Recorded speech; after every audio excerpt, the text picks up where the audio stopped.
Hi everyone, thank you so much for coming. Today I'm going to answer a very important question a few of the subscribers have asked me. A few of my students also agree to the good questions that was asked by Brad W. And that is how to practice.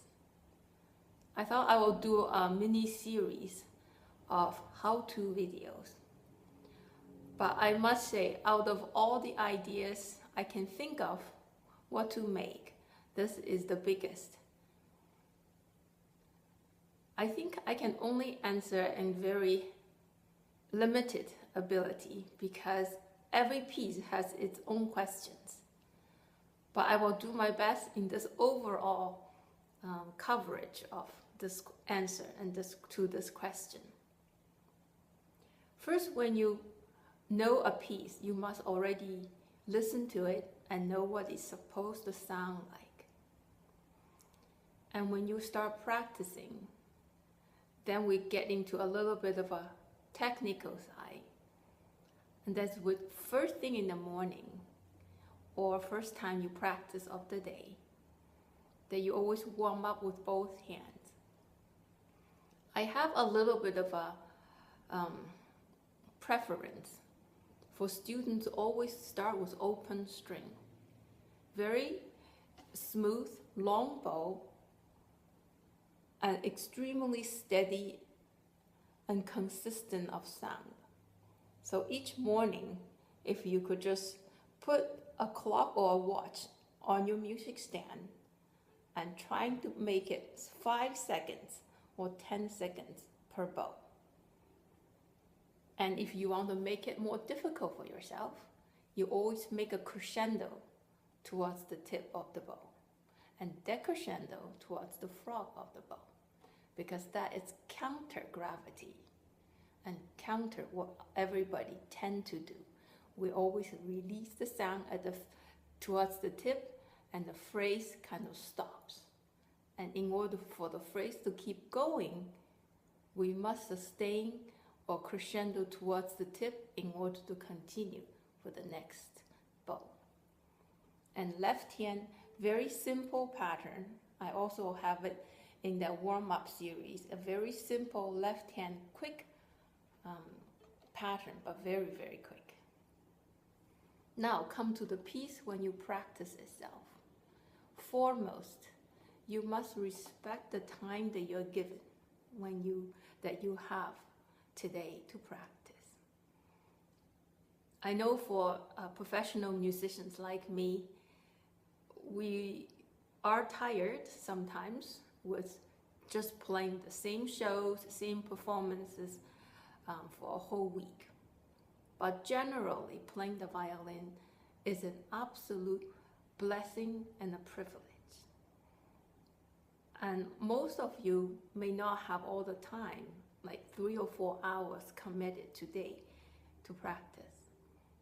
So give yourself half an hour, and all you know is that I have half an hour. You don't have to feel anxious that how much you have to learn. You just have to know I have this half an hour. And within this half an hour, trying to think nothing but the notes, the music, and all the follow that I'm going to suggest. First, of course, is notes. Hopefully, you could practice somewhat 16 measures of what the notes supposed to sound like, in tune, out of tune, doesn't matter, just you got the finger pattern down, so you kind of know where they are, what string, what position you are. And then you're going to play 8 measures at a time. Now, this is the focus part that you need. Extremely focused mind. And concentrate a lot on, first, is it in tune? Second, is your rhythm correct? Now, rhythm actually should be more important than notes, because rhythm gives you a frame or box or a straitjacket, however you like to put it. Depends how easy and difficult it is for your left hand. because you only limit it to the time where your left hand should perform and should produce. So take care not to play something too slowly, because the left hand can be very comfortable.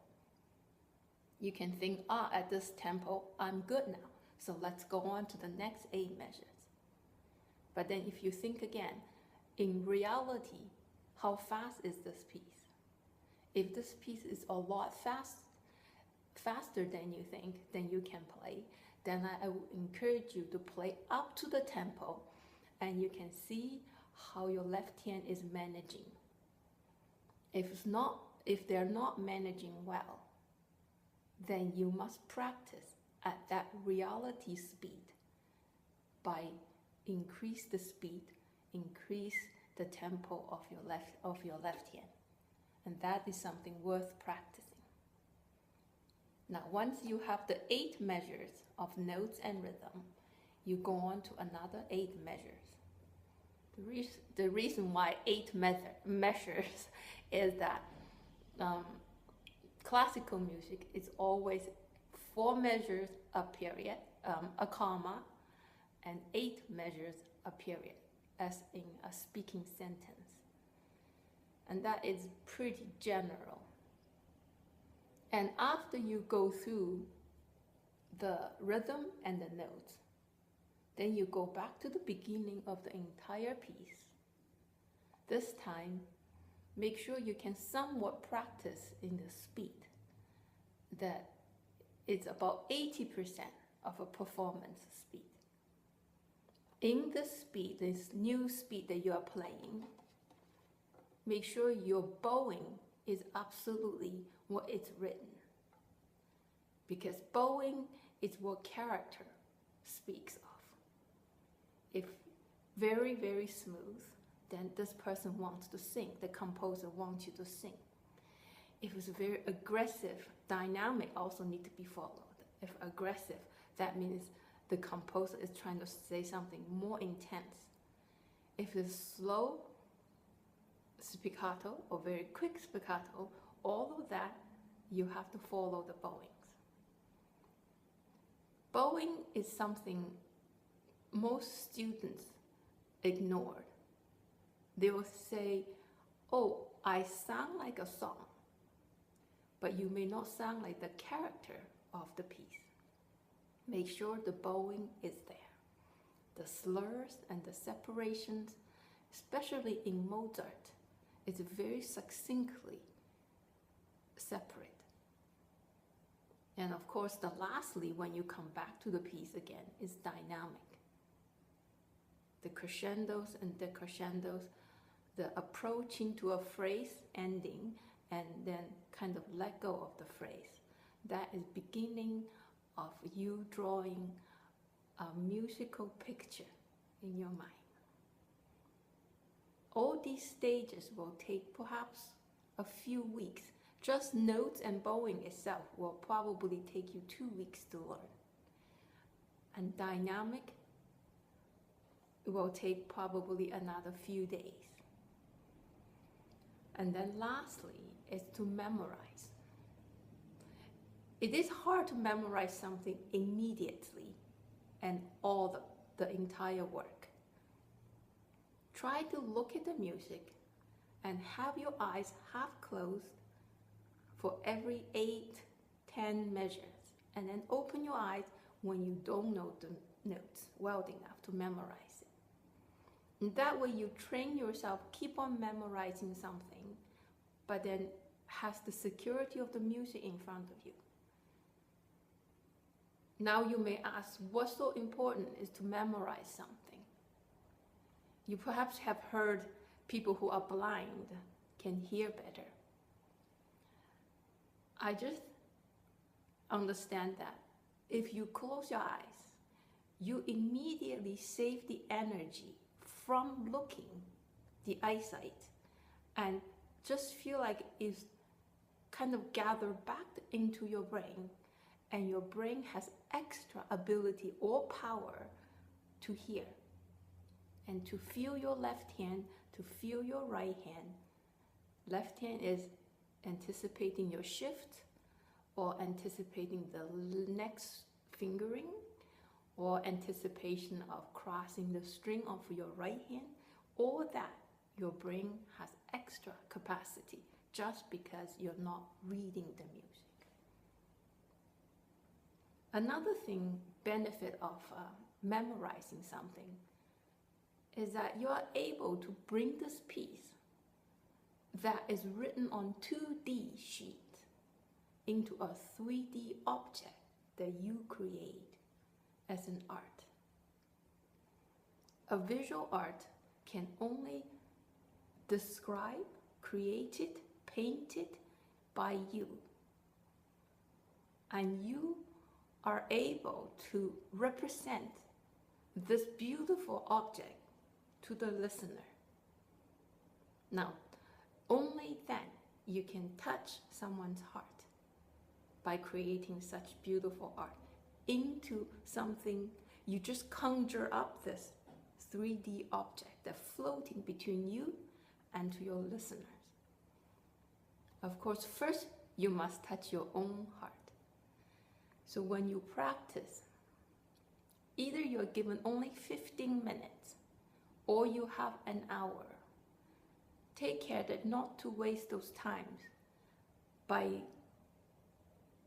focusing very strongly on what you are doing. Of course, there are times you will feel there are some stress in life, there's something, homework you must do, but just know this, if you've given yourself a half an hour, you will feel the comfort and the security of, and the freedom that within this half an hour, you are only have to be responsible for this practice, violin only.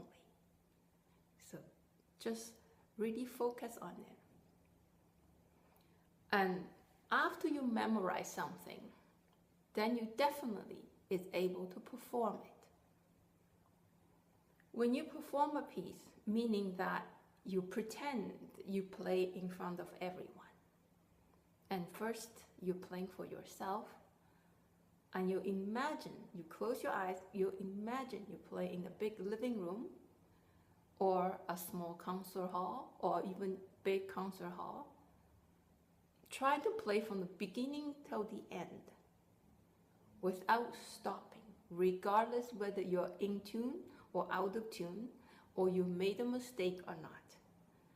You must keep your mind in this track of forwardness and try to keep it till the end, regardless any of the hiccups on the way.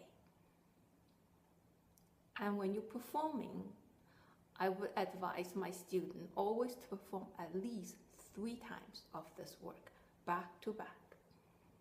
And that can be very difficult if you play a Bach partita of all 6 movements with the mind that is so focused, and yet by the end of the second time, it's already into 25 minutes, 30 minutes of your concentration. And that is to stretch your ability to focus and to demand the perfection for both hands. And during the performance, it is very easy to criticize ourselves, finally, when you're on stage. And our mind will keep on going back to the mistake that we just made and how bad we feel just then. I would recommend you to allow yourself 1 second of regret, but you must go on and let go of that regret and move forward, and practice that while you're practicing in your own studio. I hope those recommendations helps you, and I hope that you can just keep on asking questions and give me some more ideas of how I could make video that may help you play the violin better. Thank you so much for your time. I will see you next time. Bye.